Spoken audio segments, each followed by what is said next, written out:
तो क्लास 6 आज मैं आपकी स्मृति मैम आपको चैप्टर 8 अशोक का शस्त्र त्याग पढ़ाने जा रही हूँ।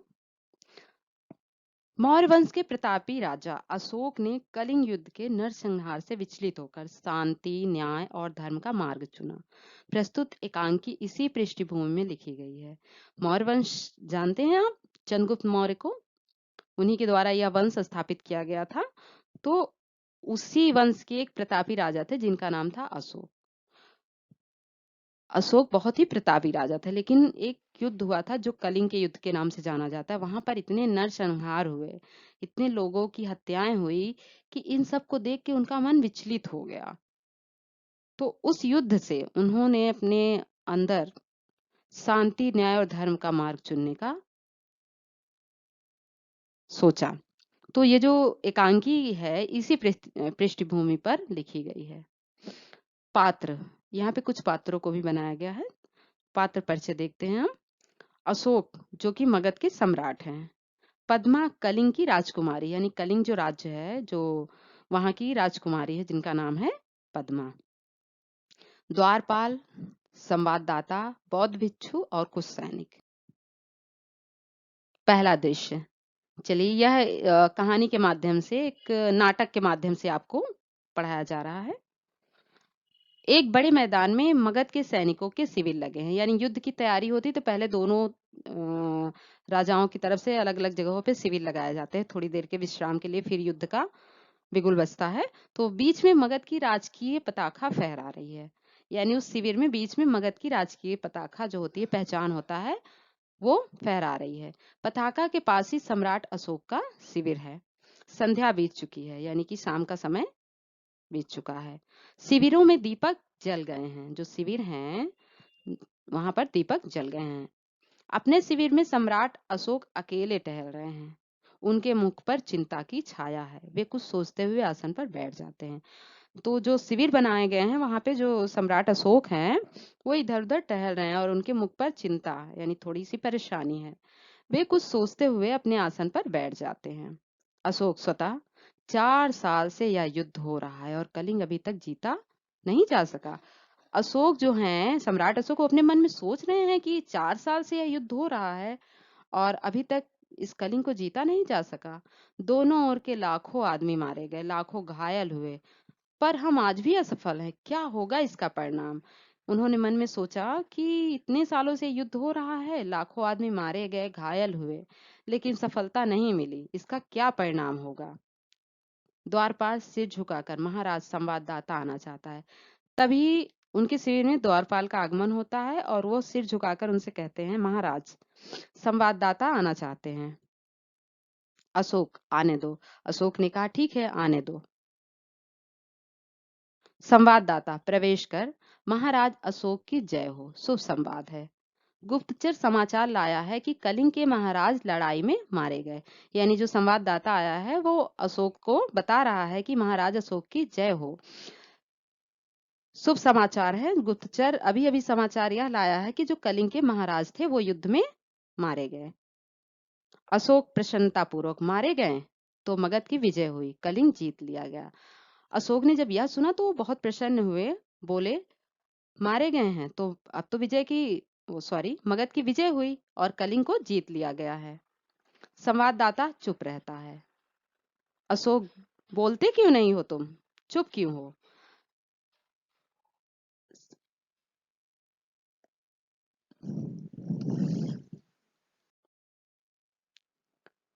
अशोक, बोलते क्यों नहीं हो तुम, चुप क्यों हो? यानी अशोक संवाददाता से कहते हैं कि तुम बोल नहीं रहे हो, चुप क्यों हो गए? संवाददाता धीरे से, बोलूं क्या महाराज, कलिंग दुर्ग के फाटक आज भी बंद है, फिर किस मुंह से कहूं कि कलिंग जीत लिया गया? तो अशोक के ऐसा कहने पे संवाददाता कहता है कि क्या बोलो महाराज, महाराज के मरने पर भी कलिंग के जो फाटक, दुर्ग के फाटक हैं वो अब भी बंद हैं, फिर मैं किस मुंह से यह कहूं कि कलिंग को हमने जीत लिया है? अशोक उत्तेजित होकर, कलिंग के फाटक आज भी बंद हैं?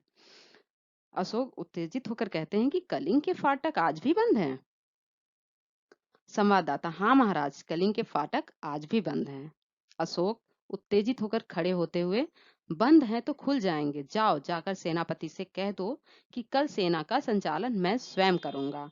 कल या तो कलिंग के दुर्ग के फाटक खुल जाएंगे या मगध की सेना ही वापस चली जाएगी। जाओ, हाथ से जाने का संकेत करते हुए। अशोक ने जब संवाददाता से ऐसा सुना तो उत्तेजित होकर खड़े हुए और बोले कि बंद है तो वो द्वार खुल जाएंगे। जाओ अभी और सेनापति से कह दो कि कल सेना का संचालन मैं स्वयं करूंगा। कल या तो कलिंग के दुर्ग के फाटक खुलेंगे या हम अपनी मगध की सेना को लेकर वापस चले जाएंगे। जाओ, हाथ से संकेत करते हुए संवाददाता को जाने का संकेत कर। दूसरा दृश्य। दूसरे दिन प्रातः काल सज्जित अशोक घोड़े पर बैठे। उनके साथ उनका सेनापति। सामने कलिंग दुर्ग है जिसके फाटक बंद हैं। दूसरे दिन प्रातःकाल अशोक अपने शस्त्र वगैरह अस्त्र शस्त्र सब लेकर घोड़े पर बैठते हैं। उनके साथ उनका सेनापति भी है। सामने कलिंग का दुर्ग है जो कि अभी भी उसके फाटक बंद थे। अशोक, मेरे वीर सैनिकों, आज 4 साल से युद्ध हो रहा है, फिर भी हम कलिंग को जीत नहीं पाए। उसके किसी दुर्ग पर मगध की पताका नहीं फहरा रही है। कलिंग के महाराज मारे गए हैं, उनके सेनापति पहले ही कैद हो चुके हैं, फिर भी कलिंग आत्मसमर्पण नहीं कर रहा है। आओ, हम अपनी मातृभूमि की शपथ लेकर प्रण करें कि यह या तो हम कलिंग के दुर्ग पर अधिकार कर लेंगे या सदा के लिए मृत्यु की गोद में सो जाएंगे। यानी अशोक जो हैं वो अपने सैनिकों का संबोधन करते हुए कह रहे हैं कि आज 4 साल से यह युद्ध हो रहा है लेकिन हम अभी तक कलिंग को नहीं जीत पाए और ना ही उसके दुर्ग पर अपना पताका फहरा पाए। कलिंग के महाराज भी मारे गए, उनके सेनापति वगैरह जो थे वो भी कैद हैं, फिर भी कलिंग आत्मसमर्पण नहीं कर रहा है। आओ, हम अपनी मातृभूमि की शपथ लेकर यह प्रण करें कि या तो हम कलिंग पर अधिकार करेंगे या फिर सदा के लिए मृत्यु की गोद में सो जाएंगे।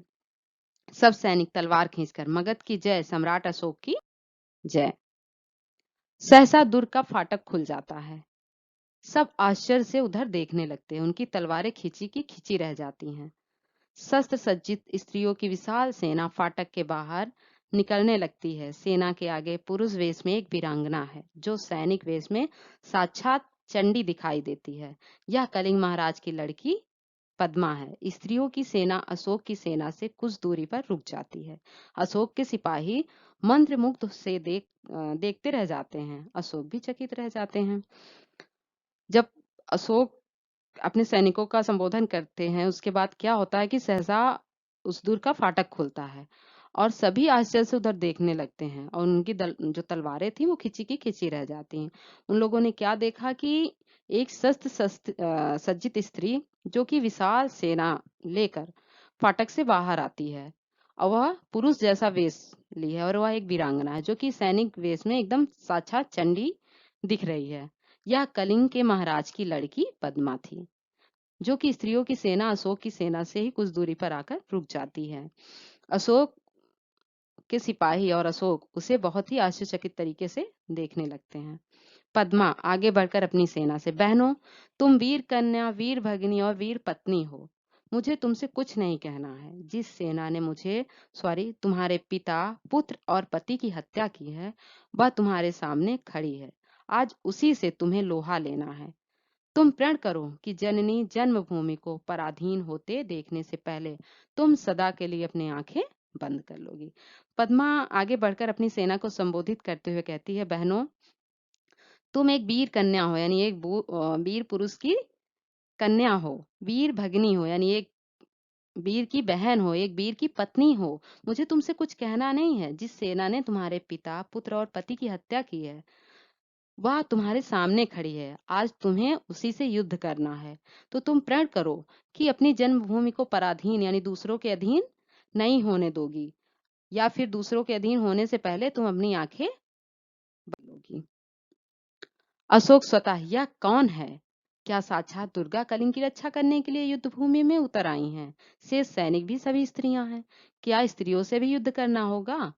क्या अशोक को स्त्रियों का भी वध करना होगा? ना ना ना, मैं स्त्री वध नहीं करूंगा। मुझे विजय नहीं चाहिए। मैं यह पाप नहीं करूंगा। मैं शस्त्र नहीं चलाऊंगा। प्रकट, सैनिकों, स्त्रियों पर हाथ ना उठाना। आगे बढ़कर तुम कौन हो देवी? अशोक ने जब यह देखा तो वो कहने लगे कि यह साक्षात कलिंग की रक्षा करने के लिए माँ दुर्गा तो नहीं आ गईं? शेष सैनिक भी सभी स्त्रियां थीं। उन्होंने ये सोचा मैं स्त्रियों से युद्ध नहीं करूँगा, यह तो महापाप है। इससे अच्छा तो मैं विजय ही नहीं चाहता, मैं वहाँ से वापस चला जाऊँगा। लेकिन मैं स्त्रियों पर शस्त्र नहीं उठाऊँगा। पद्मा, मैं कलिंग महाराज की कन्या हूँ। पद्मा ने कहा कि मैं कलिंग के महाराज की पुत्री हूँ, मैं हत्यारे अशोक की सेना से लड़ने आई हूँ। यानी जिसने मेरे पिता और मेरे राज्य के अन्य लोगों की हत्या की है, मैं उनसे युद्ध करने आई हूँ। जब तक मैं हूँ, मेरी ये वीरांगनाएं हैं, कलिंग दुर्ग के भीतर कोई पैर नहीं रख सकता। कहाँ है अशोक? कहाँ है मेरे पिता का हत्यारा? मैं उससे द्वंद्व युद्ध करना चाहती हूँ। अशोक, अशोक तो मैं ही हूँ राजकुमारी, दोषी मैं ही हूँ, परंतु तुम स्त्री हो। तुम्हारी सेना भी स्त्रियों की है, मैं स्त्रियों पर शस्त्र नहीं चलाऊंगा। तभी अशोक सामने आकर कहते हैं कि मैं ही अशोक हूँ राजकुमारी, और मैं आपका दोषी हूँ, परंतु आप स्त्री हो और जो आपकी सेना है वह भी स्त्री है, और मैं स्त्रियों पर नहीं चलाऊंगा। पद्मा, क्यों महाराज? अशोक, शास्त्र की आज्ञा है राजकुमारी, यानी शास्त्र की यह आज्ञा है कि स्त्रियों और बच्चों पर शस्त्र नहीं उठाना चाहिए। पद्मा, और शास्त्र की आज्ञा है कि तुम निरपराधियों की हत्या करो। तो शास्त्र क्या? पद्मा कह रही है कि शास्त्र ने क्या आपको यह आज्ञा दी है कि जो निरपराधी यानी जिन्होंने कोई अपराध नहीं किया उनकी भी हत्या करो? शास्त्र की आज्ञा है कि तुम अपनी विजय लालसा पूरी करने के लिए लाखों माताओं की गोद सूनी कर दो। क्या शास्त्र ने तुम्हें यह भी आज्ञा दी है कि तुम विजय की लालसा पूरी करने के लिए लाखों माताओं बहनों की गोद सूनी कर दो, उन्हें विधवा बना दो, उनका मांग का सिंदूर पोंछ दो, फूंक दो उस शास्त्र को जो तुम्हें यह सिखाता है? तब तो तुम्हें उस शास्त्र को फूंक देना चाहिए जो तुम्हें यह शिक्षा देता है। मैं तुमसे शास्त्र सीखने नहीं आई हूँ, शस्त्रों से युद्ध करने आई हूँ। तुम हत्यारे हो, मैं अपनी बलि चढ़ाकर तुम्हारी खून की प्यास बुझाने आई हूँ। अपने सिपाहियों से कहो कि तलवार उठाएं, कलिंग की स्त्रियां तुमसे कुछ नहीं चाहती, केवल युद्ध चाहती हैं। पद्मा कहती है कि अपने सिपाहियों से कहो कि वह तलवार उठाएं, कलिंग की स्त्रियां कुछ नहीं चाहती, केवल युद्ध करना चाहती हैं। पद्मा, अशोक सिर झुका लेते हैं। पद्मा के सामने अशोक सिर झुका लेते हैं। पद्मा, क्यों सिर क्यों झुका लिया महाराज? मैं युद्ध चाहती हूँ, केवल युद्ध। आज आपके भीषण युद्ध की पूर्ण आहुति है, यानी आज आपका जो युद्ध है उसकी आखिरी अंतिम तिथि है, तो मैं इसकी पूर्ण आहुति दे हूँ। अशोक, बहुत हो चुका राजकुमारी, मैं अब युद्ध नहीं करूंगा, कभी युद्ध नहीं करूंगा। तलवार नीचे फेंक देते हैं। अशोक कहते हैं कि बहुत हो चुका राजकुमारी, अब मैं युद्ध नहीं करूंगा, कभी भी युद्ध नहीं करूंगा। ऐसा कहते हुए उन्होंने अपनी तलवार नीचे फेंक दी। पद्मा, यह क्या महाराज? अशोक अपने सैनिकों से, तुम भी अपनी तलवारें नीचे फेंक दो। आज से अशोक तुम्हें कभी किसी पर आक्रमण करने की आज्ञा नहीं देगा। फेंक दो अपनी तलवारें। अशोक ने स्वयं भी तलवारें फेंकी और अपने सैनिकों से भी कहा कि अपनी अपनी तलवारें नीचे फेंक दो, आज से मैं कभी आप लोगों को किसी पर भी आक्रमण करने की आज्ञा नहीं दूंगा। सभी सैनिक अपनी अपनी तलवारें फेंक देते हैं। पद्मा आगे बढ़कर, मैं भुलावे में नहीं आ सकती महाराज, मैं तुमसे युद्ध करूंगी, मुझे अपने पिता की मृत्यु का बदला लेना है। पद्मा आगे बढ़कर कहती है कि मैं भुलावे में नहीं आ सकती महाराज, यानी मैं यह नहीं भूल सकती कि आपने मेरे पिता की हत्या की है। मैं आपसे युद्ध करूंगी और अपने पिता की मृत्यु का बदला लूंगी। अशोक सिर झुकाकर, तो लीजिए बदला राजकुमारी, मैं अपराधी हूँ। जिस अशोक ने लाखों का सिर काटा है और जिस अशोक का सिर आज तक किसी के आगे नहीं झुका है, वह आपके आगे मस्तक है। काट लीजिए इस सिर को, मैं हथियार नहीं उठाऊंगा, मेरी प्रतिज्ञा अटल है। अशोक ने कहा, आपको बदला लेना है तो आप लीजिए, मैं अपराधी हूँ, और जिस अशोक ने लाखों का सिर काटा है वो कभी किसी के सामने आज तक सिर नहीं झुकाया है, लेकिन आज आपके सामने नतमस्तक है। आप मेरा सिर काट सकती हैं, मैं हथियार नहीं उठाऊंगी, मेरी प्रतिज्ञा अटल है। अशोक सिर झुकाकर खड़े हो जाते हैं। पद्मा, तो जाइए महाराज, स्त्रियां भी निहत्थों पर वार नहीं करेंगी, आप अपनी प्रतिज्ञा की रक्षा के लिए जीवित रहिए। पद्मा भी कहती है कि जाइए महाराज, स्त्रियां निहत्थे पर वार नहीं करती, हम अपनी प्रतिज्ञा की रक्षा के लिए आपको जीवित रहने देते हैं। पद्मा स्त्रियों की अपनी सेना के साथ दुर्ग में चली जाती है, यानी पद्मा स्त्रियों की जो उसकी सेना थी उसे लेकर वह फिर से दुर्ग की ओर चली जाती है। तीसरा दृश्य, अशोक और उनके सभी सरदार पीले वस्त्र धारण किए हुए हैं। उनके सामने एक बौद्ध भिक्षु बैठे हुए हैं। जो अशोक हैं और उनके जितने भी सरदार हैं, उन्होंने पीले कलर के वस्त्र धारण किए हैं और उनके सामने बौद्ध भिक्षु हैं जो बौद्ध धर्म को मानते हैं, वे बैठे हुए हैं। बौद्ध भिक्षु अशोक से कहो, मैं प्रतिज्ञा करता हूँ कि जब तक मेरे प्राण रहेंगे। यानी यहाँ पर एक प्रतिज्ञा ली जा रही है अशोक भिक्षु द्वारा, सॉरी, बौद्ध भिक्षु द्वारा अशोक और उनके सभी सरदारों। अशोक, मैं प्रतिज्ञा करता हूँ कि जब तक मेरे प्राण रहेंगे। बौद्ध भिक्षु कहते हैं, अहिंसा ही मेरा धर्म होगा। अशोक, अहिंसा ही धर्म होगा। बौद्ध भिक्षु, मैं सबसे प्रेम करूंगा और मेरी करुणा का सदावर्त आप सबको मिलेगा।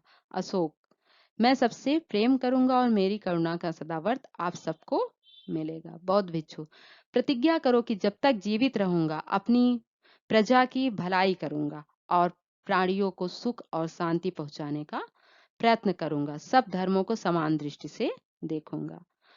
अशोक, मैं प्रतिज्ञा करता हूं कि मैं शक्ति भर अपनी आज्ञा का पालन करूंगा। यानी अशोक कहते हैं कि जब तक मेरे अंदर शक्ति रहेगी मैं आपकी आज्ञा का पालन करता रहूंगा। तो बौद्ध भिक्षु कहते हैं कि बोलो, बुद्धम शरणम गच्छामि, धर्मम शरणम गच्छामि, संघम शरणम गच्छामि।